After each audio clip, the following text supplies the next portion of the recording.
Do you consider yourself to have more feminine qualities or more masculine qualities? Let's dive into this topic today on feminine and masculine energies.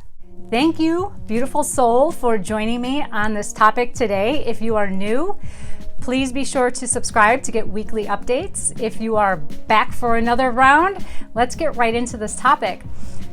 Today we're talking about masculine and feminine energies, and not in a way you've probably heard before.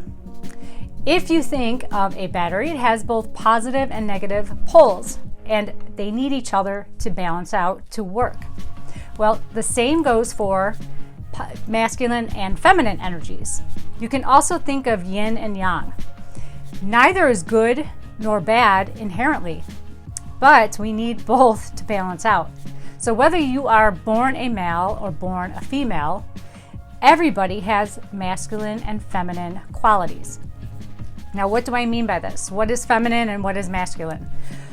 You probably have an image or thought in your mind of what they are, but on a spiritual level, feminine energy is energy that is love or loving, and nurture or nurturing, creative.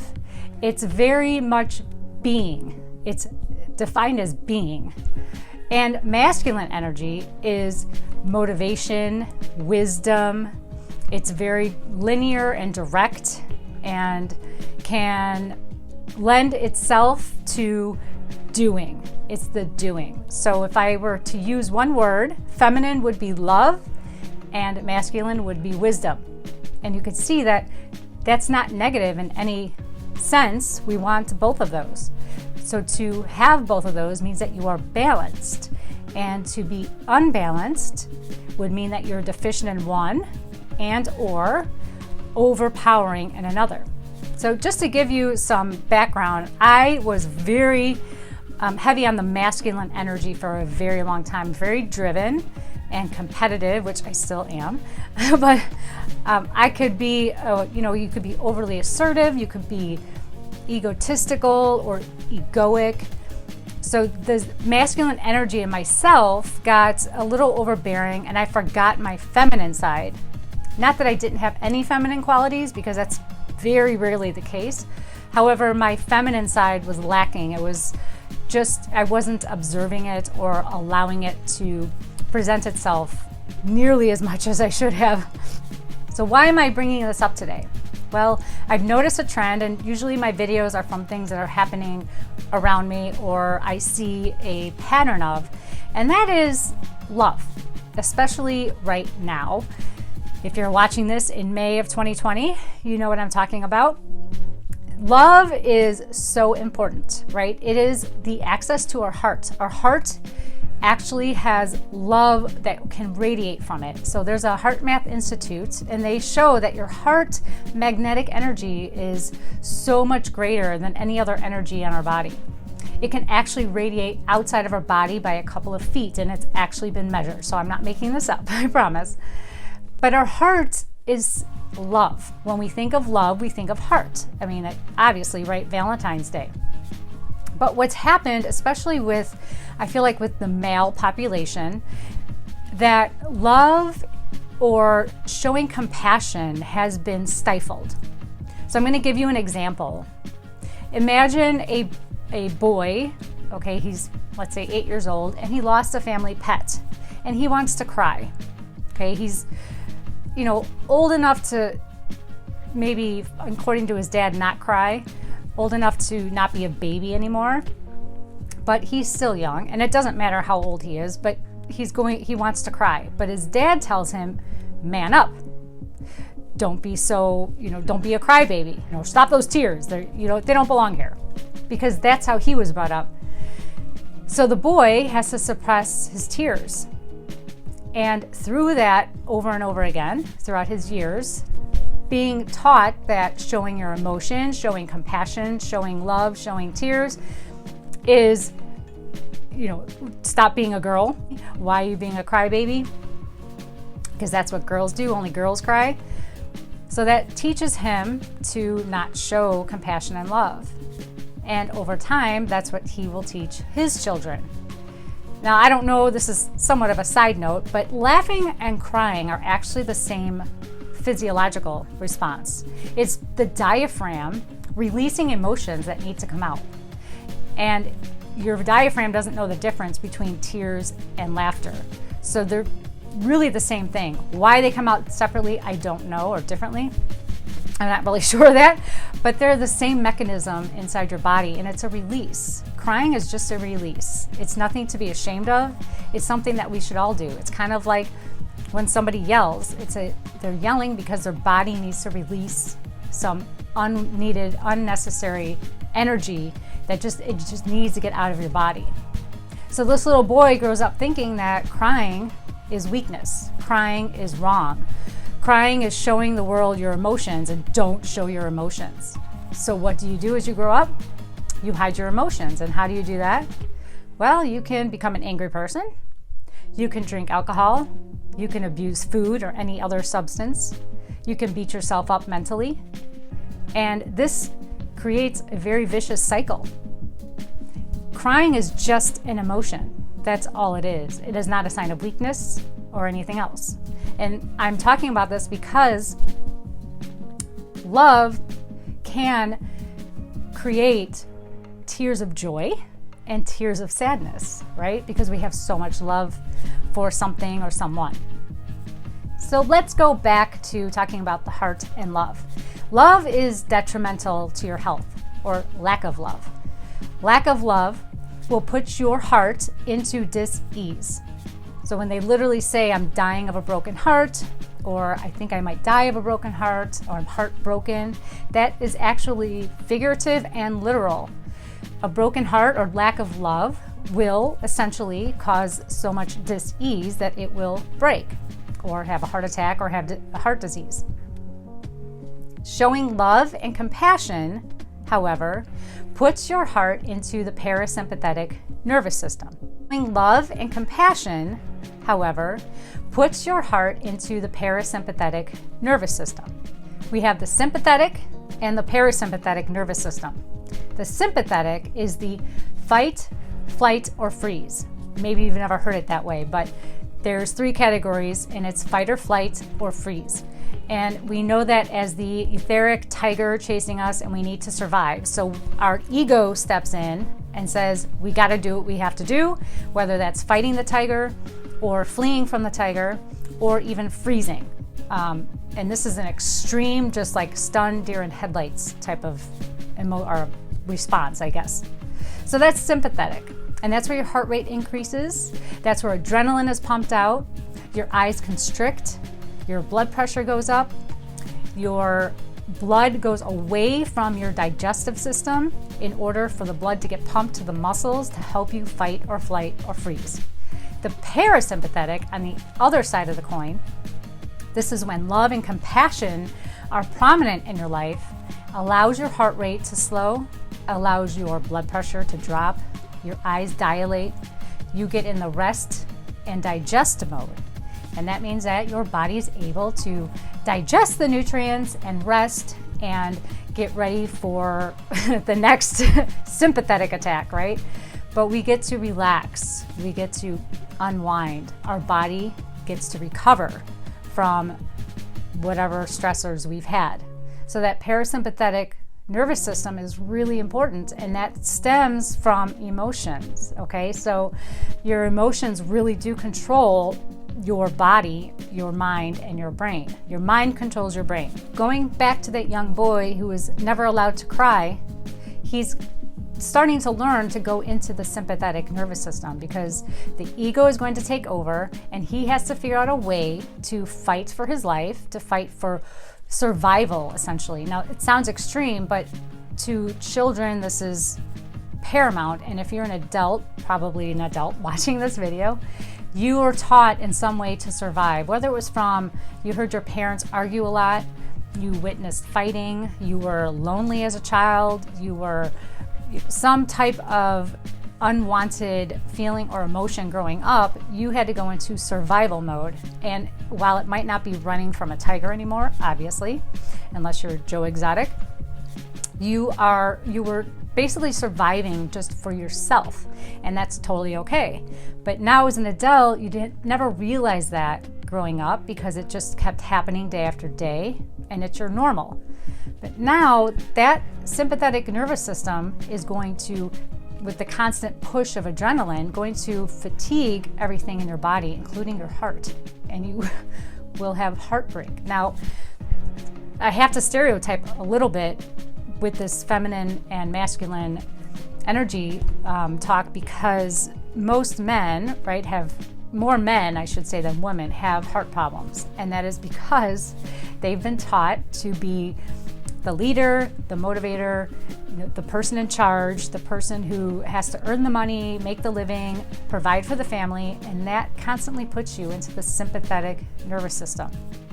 It's constantly pushing your adrenals and pushing your heart rate up and pushing your heart into dis-ease. What type of personality do the males in your family have that have pushed you into feeling like you can't express emotion?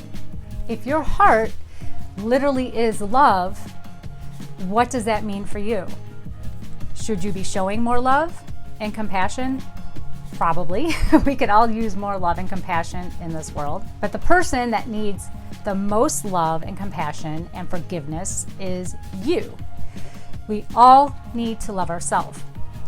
Imagine if you have a cup of water and it's a quarter full, and you have 10 people who are super thirsty, and you need to give away your water, and you're left with an empty cup and you never got any. It's similar to the airplane analogy of whose mask do you put on first in an emergency incident. If your cup of water is not full, you should not be giving away water. You have to love yourself. You have to show yourself compassion, because when you do that, when you can have love and compassion for yourself, you can give away an abundance of love and compassion to others. You might want to argue with me on this next statement, because many people will, but I promise you that it is impossible to love anybody else if you can't love yourself. Now, loving yourself is a true love. That means that the negative thoughts going on in your head are beginning to cease, that you will do anything to help yourself in a loving and compassionate way, similar to how you would treat your child. Now, some will say, but I love my child more than anything. I love my spouse, my pets, my parents, and I don't think I love myself. Well, this is a lie that you've been telling yourself, that you love your children more than yourself. You cannot love something more than you love yourself. It's not possible. And I know you're going to argue with me on that, but I promise you, when you see it from a spiritual side, the sense of taking yourself out of your body and seeing the universe as one loving place, okay, one loving energy, you will understand what I mean. You have to give yourself love, compassion first and foremost to be able to give it to others. Because when you can understand how to love yourself, then and only then can you understand how to love others. What does it look like to have too much masculine energy? Typically, you can think of the typical businessman, and I'm saying man because most men have more masculine energy. Not all, but most men have more masculine energy. But the same can go for women who are in high-powered positions, who maybe run the household and are, have to make all the decisions in the household or at a workplace. They too will have a lot of masculine energy, and it will show in the way of being bossy, or you want control over everything, a micromanager. Some mothers can be overprotective, same with fathers, but if you're running a household as a woman, you could be overprotective as a parent. You become overpowering, greedy, controlling. I'm probably repeating some of these, but I think you get the idea that overly masculine has actually been running this planet for quite some time. And the feminine energy actually was in charge for a long period. And if you follow the Bible at all, if you think of Jesus, he led with love and compassion. So he actually led with more feminine energy than masculine energy, though he was as a male form. So just because you are a male and you have more feminine energy doesn't mean that you are more feminine. Okay, so I want to make that clear. And that goes for both sides. So if you're a female with more masculine energy, doesn't mean you are masculine. There's a difference. And that's why I say this is from a spiritual sense and not from a physiological sense. We're talking about the spiritual energy of feminine and masculine qualities. If you can imagine your mind drawing a straight line and angles, any kind of straight line or angle is masculine energy. And if you think of feminine energy, it swirls and spirals. And that is because the feminine energy is very creative in being, right? While the masculine energy is very doing and motivated. And when you have these in balance and they come together, they can actually form a beautiful upward thriving spiral. So you need the straight line to take you up, and you need that spiral energy to go around the straight. And together they make a beautiful pattern, constantly evolving upward and thriving and motivating each other and staying together. Now you might want to ask yourself, am I more overly masculine or feminine? Or am I under masculine or under feminine? I'll give you another example of too much feminine energy, and that is typically, but not always, a female who is a yes woman. Always says yes. Yes, I'll do this for you. Yes, I'll do that. Never says no. Doesn't even know how to say no. I think no might not even be in her dictionary. This is not healthy because you're not considering what you want. And in the end, maybe she goes to bed at night going, oh, what did I get myself into? Why did I say yes? I don't want to do this. And that forms duality in your mind, and that creates more disease. And I read somewhere that type of energy or quality of always saying yes, most women who have that will end up with breast cancer because that's where it manifests. So again, it causes dis-ease. So all of these imbalances, any type of imbalance will cause dis-ease, but we are particularly talking about masculine and feminine energies at this moment, which is the love, the heart, and the brain. So wisdom and love. You may be now asking yourself, am I deficient or am I not? How do you find out? Well, ask yourself, am I being or am I doing? If I'm doing and being, if I have both of those, then there's a good chance that you are pretty close in balance. If you are mostly doing, then you are masculine. If you're mostly being, then you are feminine. Again, this is not female or male, this is an energy. We need both. I can tell you that there was a part of me for some time that was very masculine in doing. I was always doing, like I always had to be doing something. I'm actually kind of still like that. I'm always working on this balance. It's, a tricky balance to keep. And when you know somebody who's always busy doing something, they never sit down.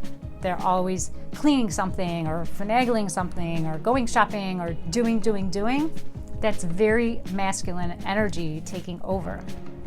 Again, that will tax out your adrenals and wear out your heart really fast. Now, on the flip side, if you know someone who's being, too much being, sitting around a lot, not doing much of anything, very unmotivated, that too will cause disease. So we want to balance this. And how do you balance this? Well, you ask yourself first, am I doing or am I being? And then find out the opposite. This is what I should be adding to my life so that I balance out my energies. But just constantly ask yourself, am I doing or am I being?